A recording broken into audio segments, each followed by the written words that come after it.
እንግዲህ አባባን አስወገደው። የትሁት አፍቃሪ አባባን ሊያስወግድበት የቻለው ምክንያት ምንድን ነው? ቲና ካሌብ ትሁት እንደሚያፈቅራት ከአባባ ጋር እየተወያዩ እንደሆነ አዳምጣ ለሱ ሁሉንም ነገር ነገረችው። ከቤት መውጣቱንም እንደነገረችው አባባ በትሁት ደብዳቤ ተበሳጭቶ ከቤት ወጣ። እኔ በፍቅር እየለመንኳት እንደዛ አትሄጂ ብያት፣ እሷ ግን ተደብቃ ለመጥፋት ሞከረች በማለት አይ የባዳ ነገር በማለት በጣም ስለተናደደ በጨለማ ወጥቶ ቀረ። ይህን የተከታተለው የትሁት አፍቃሪ እሱን በስለት እንዳይሆን አደረገው። እንግዲህ ጠራው ሜዳ ላይ ጥሎት ሄደ። እጅግ በጣም ያሳዝናል። አባባ አሁን ላይ የደረሰበት ጉዳት ካሌብ ቲናና ሁሉንም ነገር ለትሁት አፍቃሪ ስለነገረችው አይደለም። ትሁቴን በአይኑ አይደለም አፍቅሮ መኖር ይቅርና በአይኑ እንዳያት አይፈቅድለትም።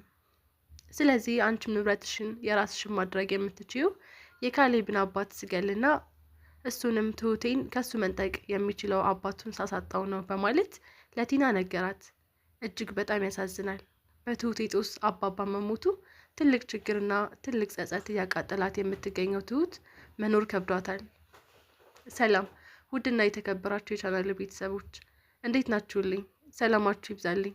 ለቻናሉ አዲስ የሆናችሁ ሰብስክራይብ ያደረጋችሁ ቪዲዮውን እስከ መጨረሻው ተከታተሉ። ትሁት እንግዲህ ዛሬ ቀጣይ ፓርቲ ይዘን መጥተናል። ቲና ተንኮለኛ ትሁትን የትም አትሄጅም ብላ አስቀረቻት። ያስቀረቻት ለራሷ ጥቅምና ለራሷ ፍላጎት ነበር። ትሁትም እሺ በቃ አልሄድም በማለት ቀረችላት። በዛ ሰዓት ይህን ደብዳቤ እኔ ራሴ ቀዳድጄ እጥለዋለሁ፣ ድጋሚ ይሄን ነገር እንዳታስቢ በማለት ትሁትን አስማማቻት። ትሁትም እሺ አለች ቲናን። ቲና በዚህ ሰዓት አባባ የሚቀመጥበት ቦታ ወስዳ ያንን ደብዳቤ ለሁለት ቀዳ ጣለችው። ስትቀደውና ስትጥለው አባባ አስተውሎ ነበር። ሄዶ ትሁት ቡና ላምጣልህ? ሻይ ምን ትፈልጋለህ? እያነበብክ ነው ስትለው አይ ሻይ አምጪልኝ አላት። እሺ በማለትም ወደ ውስጥ ስትገባ ያንን ደብዳቤ አንስቶ ሲያነበው ስለሱ ነበር። አባባ እናንተ ስትሞቱ እኔ ማየት አልፈልግም። እዚህ የሚካሄደው ነገር አስቸጋሪና ከባድ ችግር ስለገጠመኝ ነው። እባክህን አባባ ለአንተ ያለኝን ቦታ እንድትቀንስብኝ አልፈልግም። እኔ በጣም ነው የምወድህ። የእውነቴን ነው የምልህ። እንደው ወደዛ ቤት ድጋሚ ላልመለስ ከዚህ ቤት ይጃለሁ በማለት አባባ የተጻፈውን ደብዳቤ ግጥም አድርጎ አነበበው። በዚህ ሰዓት እኔ በፍቅር ስለምናት እምቢ ብላ ተደብቃ ለመሄድ ሙከራ አደረገች። አይ ባዳ የሰው ልጅ ሰው ነው በማለት በጨለማ ተናዶ ወጣ። በዚህ ሰዓት ያ አረመኔ ሰውዬ እንግዲህ አባባን ጉዳት ላይ አደረሰበት።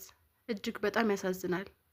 ሌላኛው እንግዲህ ያንን የሰማይ ስባሪ የሚያክል የቲናን ሰውዬ የትሁት አፍቃሪ እንደምንም ብሎ እንግዲህ ቢላውን አስጥሎ ቂጥ ቢወፍር ፈስ አይቋጥር የሚለውን እናም ሰው ስለወፈረ ምንም ነገር ማድረግ እንደማይችል ወይም እንደማይፈራ እንዲሁም ደግሞ ሰው ስለቀጠነ እንደማይናቅ አሳይቶ ከፊቱ ቱር ብሎ እንዲያመልጥ አደረገ። አሁን ቲና ለሱ ከነገረችው በኋላ ይኸውልህ አዲስ ነገር አለ።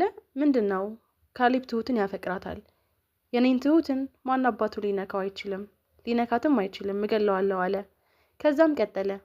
መልሶ ደግሞ ድጋሚ ደወለችለት። የኔንስ ነገር እንዴት አደረክ? አሁን ወዴት እየሄድክ ነው? ሰውዬሽን ልገልልሽ። እፌ ሰውዬ ከሞተማ በቃ እኔ እድለኛ ነኝ፣ አለቀ። ይኸውልህ ውርሱንም እኔ ስላንቺ ሀብት ያሳስበኛል። የኔንስ ነገር ሰውዬሽን ልገልልሽ ነው። እሺ እሱ ከሞተልኝማ በቃ ብቸኛዋ ወራሽ እኔ ብቻ ነኝ አለች። አሁን ቲና የካሌብን የ80 ፊርማ አልቀድም ብላ እምቢ አለች። ካሌብ ማውራት አለብን ስትለው ምንድን ነው የምናወራው? ስላንቺ ምንም ማውራት አልፈልግም። እኔና አንቺ የምናወራው ነገር የለንም ማለት። እንግዲያውስ የ80 ሚስትህ መሆኔን አትርሳው። ይኸውልህ ስለ ፊርማው ነው አለችው። እሺ ምን ሲላትም እንደሱ ነው የሚያዋጣው አለች። እሺ ግን የሆነ ነገር አለ። አንቺ ያለ ምክንያት ምንም እንደማታደርግ ያውቃለሁ አላት። እሷም እንግዲህ ምክንያቷን ሳትደረድር ትሁት ገባችና ካሌብ ይቅርታ ብቻህን መስለኸኝ ነበር፣ ገባሁኝ ይቅርታ አለች። ነይ ትሁቴ አዋሪው ስትልም እኔ ልውጣልሽ። አይ አባባ እኮ ማታ እንደወጣ አልተመለሰም አለችው። ምንም አትሰቢ፣ ዳኒ ጋር ሆኖ ነው የሚሆነው። አላቅም ሻይ ላመጣለት እጄ ያነበበ ሻይ ላምጣለት ስለው እሺ ብሎኝ ከዛው ልቅ ብሎ ሄዷል። ምን እንደምልህ አላውቅም፣ በጣም ቆየ አለችው።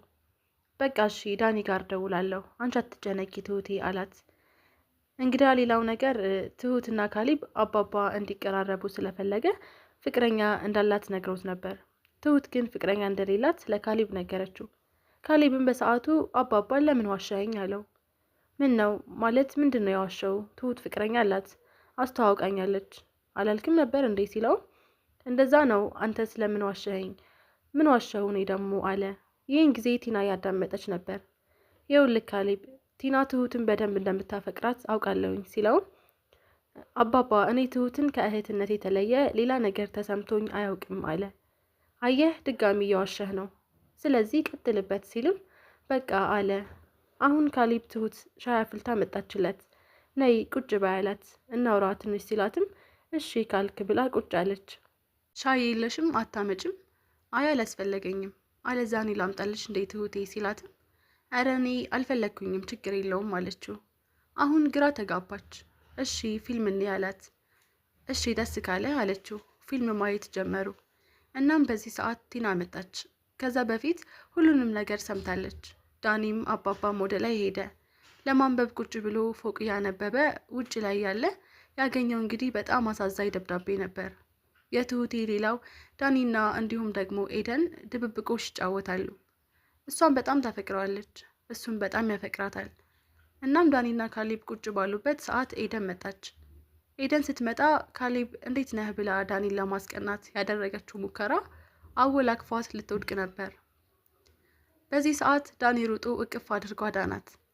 ከዛም በድንጋጤ ኤደን ላይ መተያየት ጀመሩ። ካሌብም ዝም ብሎ ያያቸው ጀመር። ቀጠለና ዳኒ ጥላት እየበረረ ወደ ክችን ሄደ። ትሁት በዛ ሰዓት ከካሌብ ጋር ፊልም አይታ ስትመለስ ወደ ክችን እቃዋን እያስተካከለች ነበር። ከዛም ምን ሆነሃል አለችው። ውሃ አለ። በሰላም ነው ዳኒ አለችው። ትሁት አይ ትሁቴ እሺ ጠጣ አለች። አይ ጠጣው ምን ነህ ነው? ይኸውልሽ ምን ነው በቃ ለትንሽ ጊዜ ቢቆይ ይሄ ስሜት የእውነት አለ። ምን ኤደን መታ አወላክፏት ይዣት ነበርና በቃ ሁለታችንም ሌላ ስሜት ውስጥ ገባን አላት። ዳኒ አንተም ትወዳታለህ፣ እሷም ትወዳሃለች። እሺ ምን ላርግ? ይቅርታ ጠይቃትም እኮ እንደ በፊቱ ቶሎ አለችው። ትሁቴ ድጋሚ ይቅርታ ጠይቂያት፣ እንዳስቀይማት አልፈልግም። እኔ ደህና ሰው ሁኚ ደህና ባል እንደሆንላት ነው። ያን ደግሞ ድጋሚ እንድትሰብርብኝ አልፈልግም። ምክንያቱም ቲና ጋር በተደጋጋሚ የተገናኘው ስለሆነ ሌላ ችግር ይፈጠራል፣ ይበልጥ ደግሞ ልቧ ይሰበራል አላት። እንግዲህ ዳኒ አንተ ማሰብ ያለብህና መወሰን ያለብህን ነገር ወስን። ግን ደግሞ እኔ እንደምልህ ከባድ ነው። አንተም ትወዳታለህ፣ እሷም ትወዳሃለች። በቃ እሺ ልሂድ ብሎ ዳኒ ሄደ። በዚህ ሰዓት እንግዲህ ካሌብ ኤደንም ምን ነው ትንሽ አቆዩ ነበር? በዚህ ስሜታችሁ እኮ ብትቆዩ የህንድ ፊልም ነው ያስመሰላችሁት አላት። እንዴት ነህ አለችው። ደህና ነኝ ኤዱ፣ ለማንኛውም አስቡበት እንደዚህ የተዋደዳችሁ አላት። ከዛም በኋላ ምን እንደምልህ አላቅም ካሌብ አለችው። ከዛም ሞታ ሄደች። እንግዲህ ቲና ሰውዬና የሰማይ ስባሪው ተፋጠጡ። እናም አንድ ነገር ምንድነው የሰፈር ፖሊስ ነህ አሊያም መሳሪያ የለህም፣ ደንቡንም ልብስ አልለበስክም፣ ከዛ ደግሞ የሆነ ነገርም አትመስልም። ዱርዬ ነህ አልል አላቅም ብቻ ምንድነህ ሲለውም ቀጠለ። አንተ ማነህ? አላወቅሁም፣ እንተዋወቅ አለ። ከዛ ዝም በል ሲልም እንግዲህ ሊወጋው ሲል አንዴ ሳተው። ከዛም ቀጠለና ተከረባብቶ ቢላውን አስጣለው። ከዛም አንድ ምክር ልምከርህ፣ እኔ አንተም ብሆን አለው። የምን አይነት ምክር? አልፈልግም። ይኸውልህ የትልቅ ሰው ምክር መስማት አለብህ። እኔ አንተም ብሆን ከዚህ እልም ብዬ በሩጫ ሮጥ ነበር። እኔ እኮ አንተን ፈርቼ ልሩጥ አለው። ማን አባክ ስለሆንክ ከዚህ ጥፋ በማለትም አንዴ በቦክስ ሲለው ልብሱን ጥሎ እንግዲህ ያግብዳ ሰውዬ እየሮጠ እልም ድርግም አለ። በዚህ ሰዓት የማትረባ በማለት እንግዲህ እሱም ተመልሶ ወደ ቤቱ ሄደና ቲና ለሁሉንም ነገር ሄዳ ነገረችው። ቻናሉን ሰብስክራይብ ያደረጋችሁ